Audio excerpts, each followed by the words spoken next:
Our new anime begins with our protagonist, An, standing at the edge of a cliff. Tired of the world and overwhelmed by despair, he decides to end his life, believing he is the weakest in existence. As he takes the fateful leap, we rewind to the past to understand how he arrived at this moment. An was once part of a party with two individuals, Zoid, a magician, and Jolene, a swordsman. Together, they descended into a dungeon to hunt monsters and earn money. The trio successfully defeated a giant rat, but the task of salvaging its valuable parts fell to An. As an appraiser, a low common class job, An was tasked with identifying and extracting useful materials. Zoid mockingly referred to An as a trash picker, a term commonly used to demean appraisers.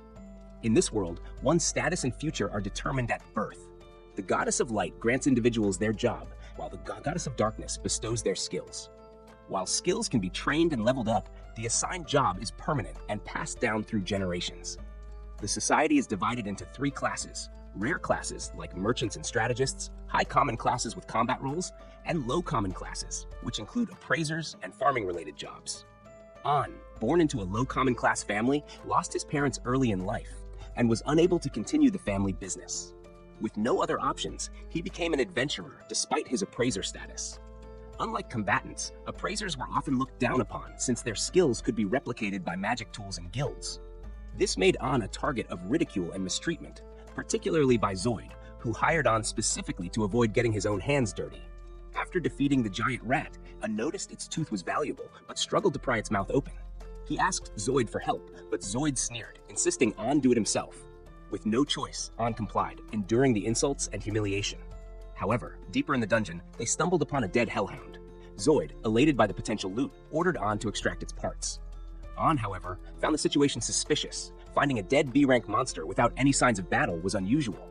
He tried to warn Zoid and Jolene, but they dismissed his concerns, threatening to withhold his share of the earnings if he didn't comply. Reluctantly, An obeyed. But as they ventured further, they found an entire horde of dead hellhounds. Zoid and Jolene celebrated their apparent luck, while An's instincts screamed that something was wrong. His suspicions were confirmed when the real perpetrator of the carnage emerged, a monstrous creature far beyond their capabilities. Chaos ensued as Zoid and Jolene attempted to fight, but quickly realized they were outmatched. In desperation, Zoid ordered Jolene to cast a paralyzing spell on An, using him as bait to escape. Jolene complied without hesitation, and the treacherous duo fled, leaving An to face the horde alone. The monsters descended upon An, tearing into him as he lay paralyzed. The excruciating pain eventually broke the spell, and An managed to throw his bag forward, using its contents as a distraction to flee. However, his escape route was destroyed by the very couple who betrayed him. Left with no way back and monsters closing in, An found himself at a dead end, a sheer cliff before him, and death behind him. Overwhelmed by regret for his weakness and the cruel life he'd endured, An chose to leap off the cliff, embracing death on his own terms. As he fell, memories and regrets surged through him. However, instead of meeting his end, An awoke in a mysterious place. A beautiful girl appeared, gently kissed his forehead, and disappeared. When he fully regained consciousness, he found himself beneath the World Tree, a colossal tree of legend. The tree was thought to have withered long ago, yet here it stood, vibrant and alive. Its water droplets, known to cure all diseases, poured down on An, healing him completely. Scholars had long theorized that the World Tree still existed, as it was believed to be the source of the mana in the atmosphere. Though countless expeditions had sought it, none had succeeded, until now. An, overwhelmed with gratitude, thanked the tree for saving his life. He briefly thought he heard a voice, but dismissed it as his imagination. Realizing he couldn't stay forever, An resolved to find a way out of this uncharted territory. However, just a few steps into his journey, a sudden slash severed An's ear, followed by another attack that cut his fingers. He was ambushed by an S-class monster, a creature of immense power. The monster toyed with An, torturing him for its own amusement. As he lay helpless, the creature prepared to deliver the final blow. But before it could, a death bear, a monstrous predator, appeared and crushed the S-class monster in a brutal attack. The death bear then turned its attention to An, mauling and blinding him in a savage assault. Just as it was about to kill him, An was miraculously saved by an unknown figure at the mysterious girl's request. Once again, An awoke beneath the World Tree, his body fully healed. This time, he finally saw the girl, a stunning and enigmatic elf who had been watching over him. Ian woke up again, this time finding the mysterious girl from before standing by his bedside. Her mother urged him to drink the tea her daughter had prepared. Before Ian could say a word, the woman insisted, stuffing the tea into his hands. It tasted good, which made the girl, Yuri, smile brightly, though her mother, Ursula, looked far less pleased.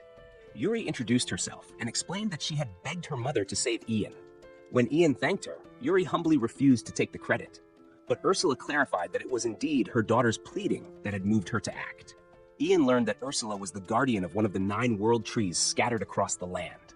She had raised Yuri, who was born from the tree itself, which explained Yuri's ethereal beauty. However, Ursula remained on edge, clearly disapproving of Ian getting close to her daughter. Then, Ian remembered his missing eye, which had been slashed by the Death Bear. Ursula explained that she had replaced it with a fragment of the world tree, again at Yuri's request. Ian asked Yuri why she had gone to such lengths for him, and she revealed that he was the first person who had ever thanked her for saving them. In the past, she had rescued others, only for them to harm her by taking branches from her tree form. When Ian thanked Yuri again, Ursula impatiently declared it was time for him to leave. However, Ian's weakened state made it clear that he wouldn't survive. Despite this, Ursula was unmoved until Yuri pleaded with her, tears streaming down her face. Reluctantly, Ursula agreed to train Ian, stating that she would not tolerate any slacking. Training began immediately. Ursula led Ian to a dark, pitch-black dungeon and instructed him to use his new spirit eye, which was imbued with the World Tree's power. As Ian focused, he began to sense the power within the eye and could see clearly in the darkness. For the first stage of training, Ursula summoned a gremlin, instructing Ian to dodge its attacks.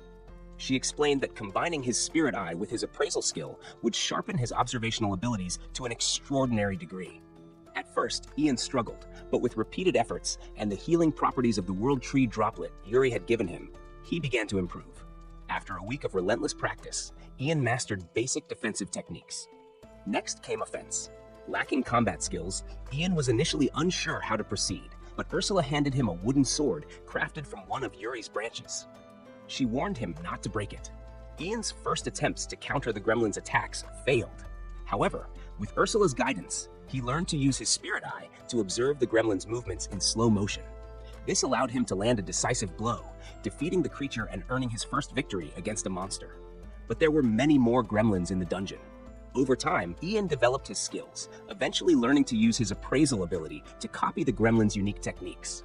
The process was grueling, causing him immense pain, but the World Tree droplet allowed him to push through.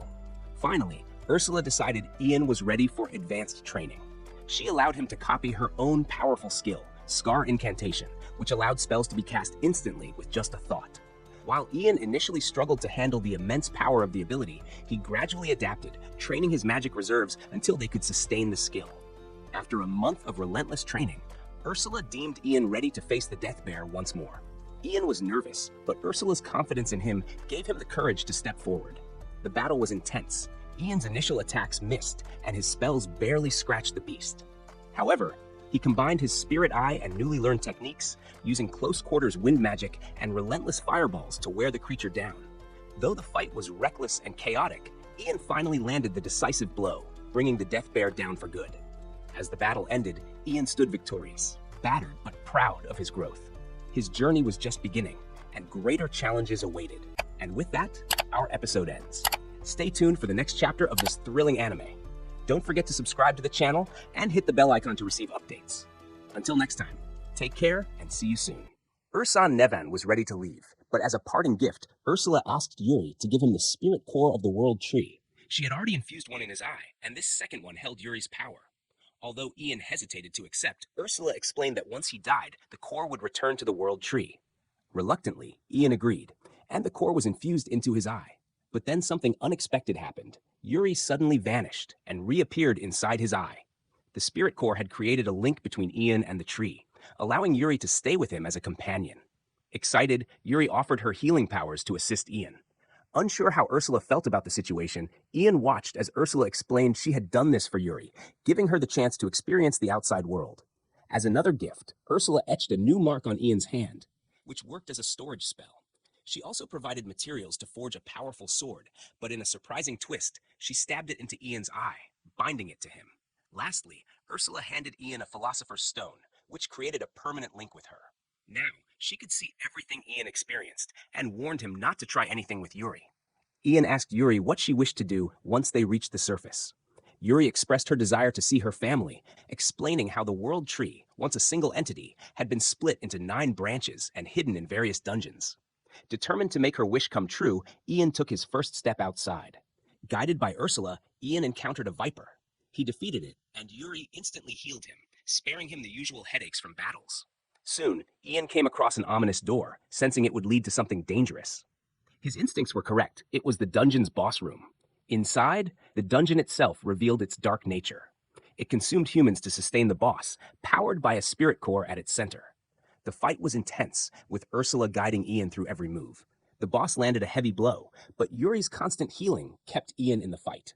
Using acid venom from a previous battle, Ian dissolved one of the boss's arms, throwing it into a frenzy.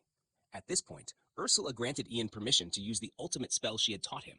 Ian trusted her guidance, unleashing a massive fire blast that obliterated the golem, leaving nothing behind, not even ash.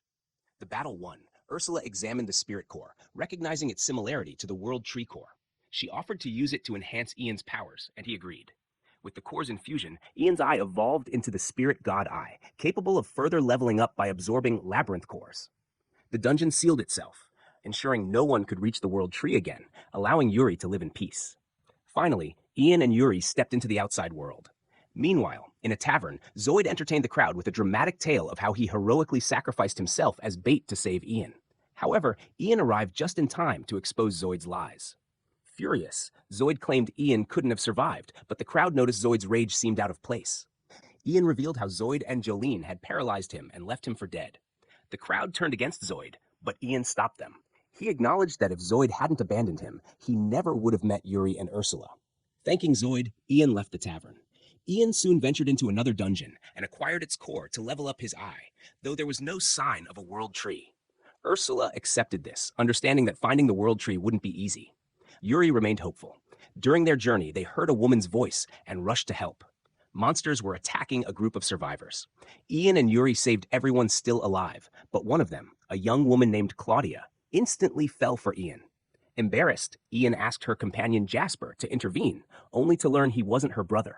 Jasper introduced himself as the head of J Trading Company, and Claudia revealed herself as the third princess of the kingdom.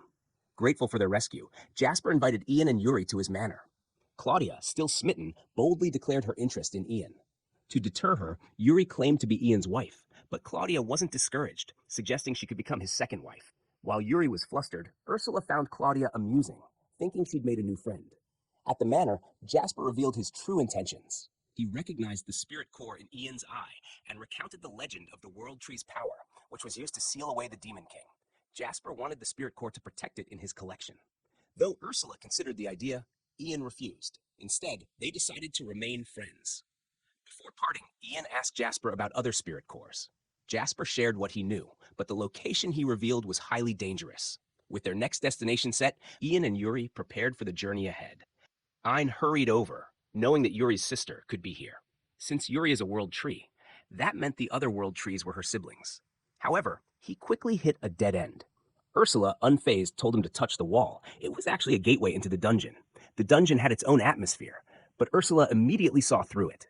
It was just a high-level illusion, though an incredibly massive one. Meanwhile, Yuri's sister, Pina, had already noticed their arrival.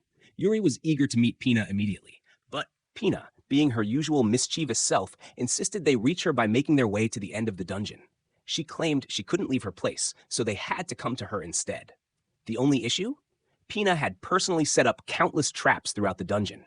It was a dangerous path, and she was particularly worried about Yuri's boyfriend. Yuri blushed at this, but Ein was more than ready for the challenge. Confident in her traps, Pina took a front row seat, fully expecting to enjoy the show. However, Ursula warned Ein about the dangers ahead, and he decided to speedrun Pina's trap game. To Pina's horror, Ein breezed through every obstacle with ease. Pina, watching helplessly, pouted as all her hard work was destroyed in an instant. Yuri still believed her sister was just being playful, but considering the deadliness of the traps, Ein wasn't so sure. To clear things up, Pina announced that anyone who hit a trap would simply be thrown out of the dungeon, so no actual life-threatening danger. Just then, an S-rank monster appeared, attempting to knock them out with sleeping gas. Unfortunately for the beast, Ian had a resistance skill, rendering the gas useless. Then, he was suddenly attacked out of nowhere, an enemy using stealth. But Ein also had an ambush nullification skill. On top of that, he had Fortress Mode activated, making him practically invincible. Pina was still convinced her stealth monsters wouldn't be detected, but Ursula had already pinpointed their locations. Ein took them down effortlessly, even copying their skills in the process. Poor Pina. But she wasn't done yet. She unleashed another wave of monsters. They died instantly. Realizing there was no stopping Ein, Pina slumped in defeat. Meanwhile, elsewhere in the same dungeon, Zoid, the notorious backstabber, was fuming. Ein had survived and exposed his betrayal to everyone, ruining his reputation. Making things worse, Jolene, his crime partner, played the victim card, claiming Zoid had forced her to paralyze Ein. As a result, all the blame fell squarely on Zoid. Desperate to redeem himself, Zoid took on an S-rank monster hunt mission, hoping a big victory would restore his standing. Unfortunately, he immediately fell into a spike trap and was thrown out of the dungeon. But Zoid refused to give up. He kept trying. Eventually, he stumbled upon a crocodile-like monster. It was way out of his league. Lena, his companion, told him to just give up. But even after the monster crushed his hand, Zoid refused to surrender. That's when Ein showed up. In a single swing, Ein effortlessly killed the monster. Zoid was in shock. Ein, however, simply healed Zoid, knocking him unconscious and asking Pina to eject him from the dungeon. Finally, Ein and his team reached the boss chamber. The only way to meet Pina was by defeating the final boss. However, defeating it would also seal off the world tree. Ursula reassured Ein that as long as the dungeon core remained intact, they wouldn't have any issues. Upon entering the chamber, Ein quickly realized something. The ground beneath them was the boss. They were standing on top of a massive turtle. Anne launched a fire spell at it, but it had no effect. The turtle counterattacked, but Ein fought back. Still, nothing seemed to be working. Then, Ein noticed something. Fireballs and water balls were hitting random spots in the room. Realizing the trick, he stood directly beneath the boss, waiting for it to attack. The moment it tried to crush him, he saw through the deception. Just an illusion. Dispersing the illusion, he finally saw the boss's real form, a tiny, adorable turtle. For once, Ein had defeated an enemy entirely on his own. However, upon using his appraisal skill, Ursula noticed something odd about the creature. But before she could say anything, Ein found himself unable to attack it. It just looked too cute and innocent. Instead of killing it, Ein turned to Pina and emotionally guilt-tripped her into surrendering. Defeated, Pina finally opened the door to her home, reuniting with Yuri after hundreds of years. Pina, of course, couldn't help but tease Yuri about having a crush on Ein. Yuri, too easy to read, was flustered, but deep down she was overjoyed to see her sister again. Then Pina asked if she could tag along with them. Yuri happily agreed, and Ein had no objections. Suddenly, the baby turtle transformed into a woman, Kuro, Pina's guardian. The moment Ursula saw her, she became visibly nervous, the most polite Ein had ever seen her. Ein asked Kuro for permission to take Pina with them. Surprisingly, Kuro had no objections, but in return, she wished to join them as well. She handed over her Philosopher's Stone, revealing that she possessed the barrier skill. Ein was more than happy to have her on board. As a final gift, Ein absorbed Pina's spirit core, leveling up his eye ability once again. Yuri was delighted, and even Ursula thanked him. With Pina now part of the team, they had 6 more sisters to find. But for now, their journey continued. Episode 4 ends here. Stay tuned for the next episode, and don't forget to like, subscribe, and hit that bell icon for more updates. Until next time, take care. The anime opens with the Demon King summoning what are said to be the 4 strongest generals in his demon army. The first is Aladora, the warrior of hell. The second is Silid, the Grand Mage of Storms. The third is Gnome, the Earth Fortress. Lastly, there is a newly appointed general who appears shocked and bewildered by his sudden arrival, Fuchimura, the director of operations, who turns out to be the protagonist of the story. The scene shifts to Uchimura's past. He was once a simple office worker, full of hope and ambition to achieve great success. Unfortunately, things didn't go as planned. His colleagues were promoted one after another while he remained overlooked and unappreciated. A turning point came when his manager transferred him overseas to a factory still under construction, an infamous location known as a graveyard for failures. Fuchimura moved to the new town with a glimmer of hope. When he reached out to his manager for help, he was met with anger and accusations of wasting company resources. Despite this, Uchimura refused to give up. Determined to succeed, he poured all his efforts into revitalizing the factory, doing everything himself from organizing to cleaning and more. Over time, his hard work paid off. The workers began to respect and support him, and the factory started to thrive. Just when things were finally improving, an unexpected blow came. His manager decided to transfer him to another factory in a different country. Devastated, Uchimura questioned the purpose of his efforts. One day, while lost in thought on the street, a motorcycle suddenly hit him from behind. In that moment, he found himself transported to the realm of the Demon King. At first, Uchimura believed he had landed in hell. The Demon King welcomed him warmly, calling him by name. Shocked, Uchimura asked how the Demon King knew his name. The Demon King confidently replied, "Of course I know you, I summon you here." He explained that after reviewing Uchimura's professional history, he was certain Uchimura was the perfect candidate to become the fourth general in his army. But Uchimura, still conflicted, responded that joining the Demon King's army sounded like a descent into the depths of the underworld. However, the Demon King interrupted, assuring him, "I'll provide you with all the benefits and perks you could ask for. You'll have complete freedom to choose anyone you want to work under you, and your salary will match that of top executives in your world." Uchimura was taken aback by the offer, struggling to process what he was hearing. The Demon King added, "If you're not satisfied, I'll send you back to your world." Relieved by the Demon King's respect for his autonomy, Uchimura began to reconsider. The other generals, however, protested. They voiced their disbelief that a weak human like Uchimura could ever become a general in the demon army. Uchimura thought to himself that they were probably right, but the Demon King remained unfazed, declaring, "If all of you object, then we'll put him to the test." Uchimura was stunned. The Demon King explained, "If he passes the test, none of you will have any grounds to object." Mandora, driven by her fascination with the supernatural powers of individuals from another world, decided to test these claims herself. She launched a devastating attack on Uchimura. Before her attack could land, the Demon King intervened, halting her assault. When Mandora demanded an explanation for his interference, he calmly pointed out her tendency to lose control when angered. He directed her attention to Uchimura, who had collapsed from the overwhelming shock of the incident. The onlookers, stunned by the scene, expressed disbelief, noting that Uchimura was nothing more than an ordinary human. The Demon King affirmed this fact, prompting Mandora to question how someone so ordinary could hold the position of one of his generals.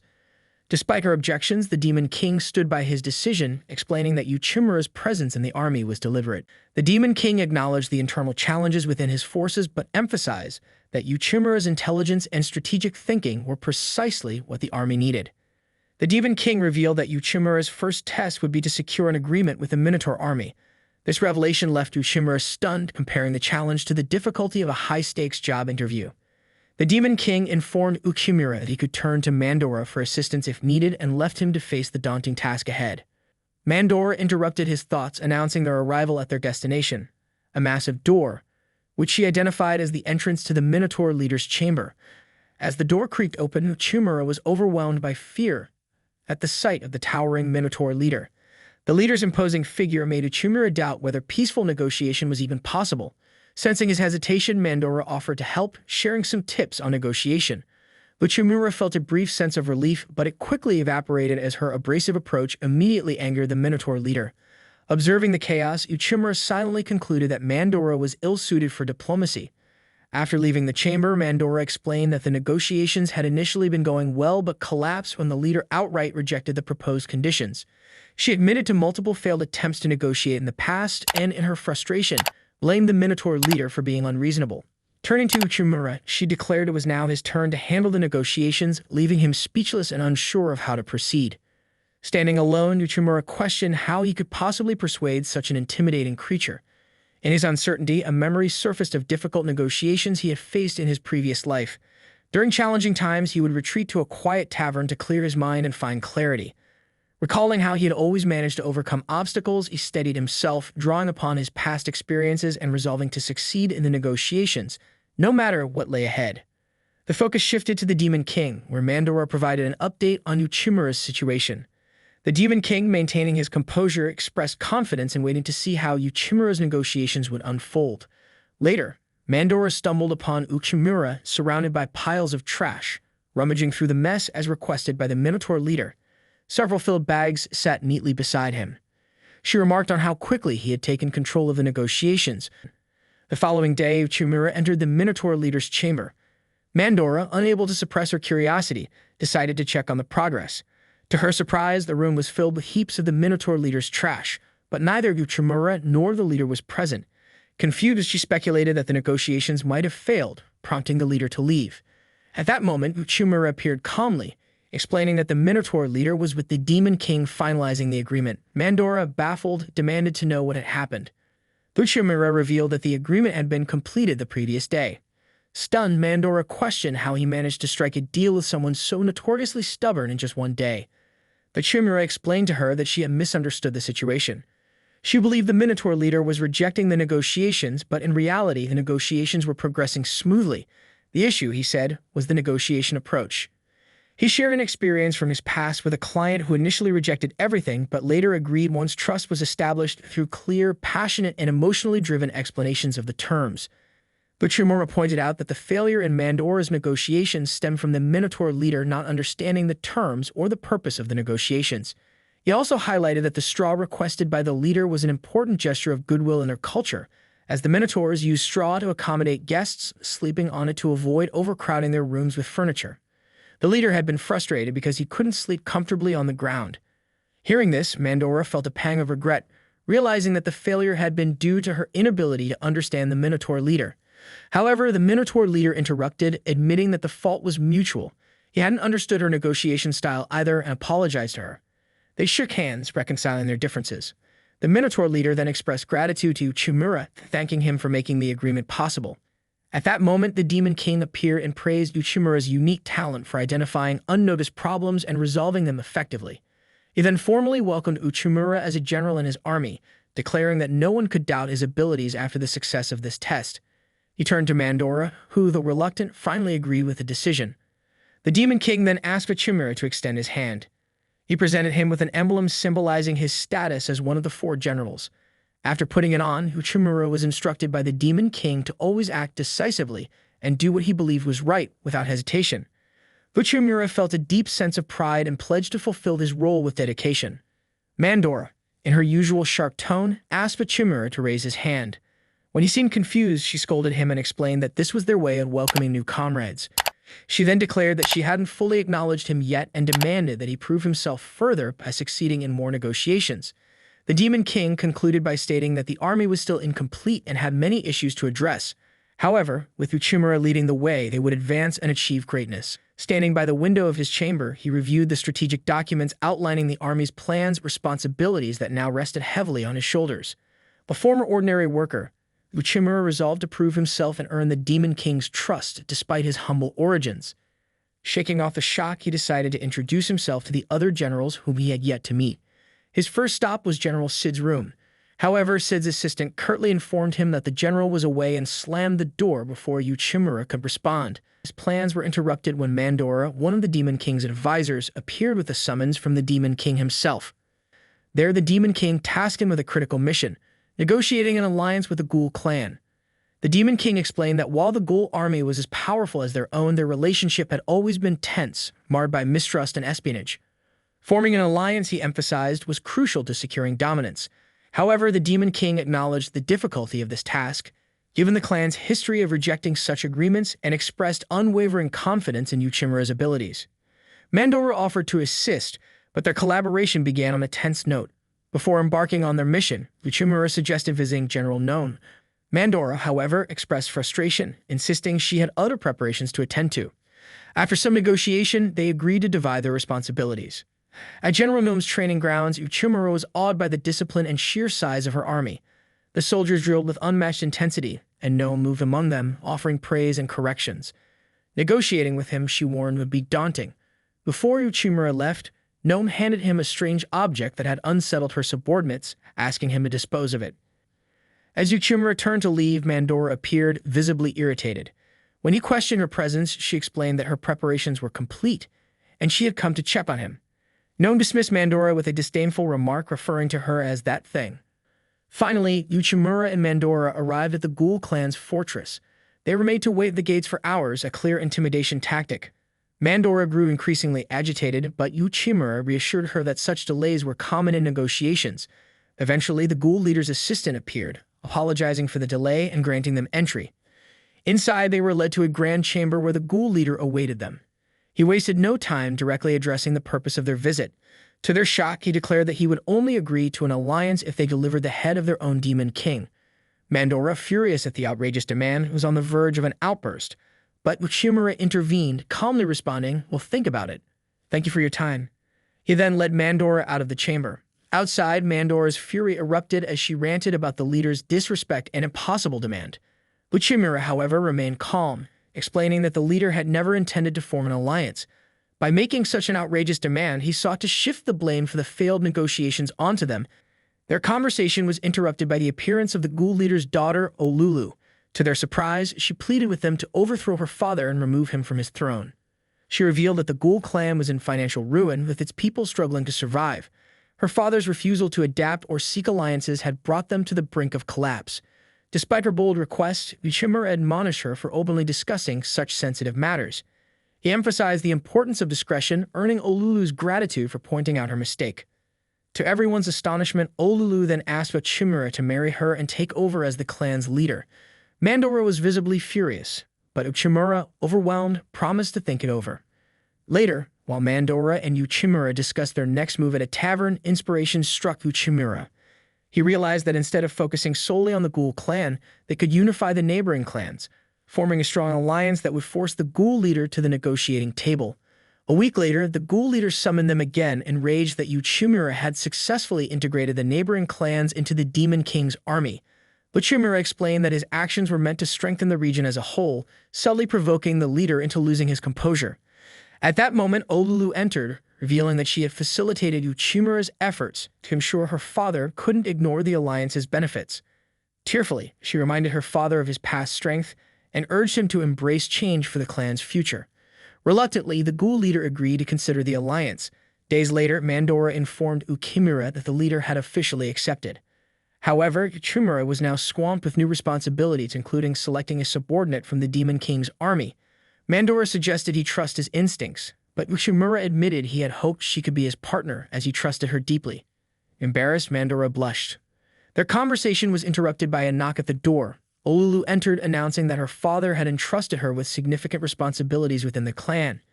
She thanked Uchimura for helping her grow. She also expressed her willingness to do anything to repay him. To Mandora's dismay, Uchimura asked Olulu to become his partner. Olulu immediately agreed, leaving Mandora visibly jealous. As Mandora declared herself Uchimura's rival, he smiled wryly, reflecting on the progress they had made. Yet he reminded himself that with great gains came even greater risks.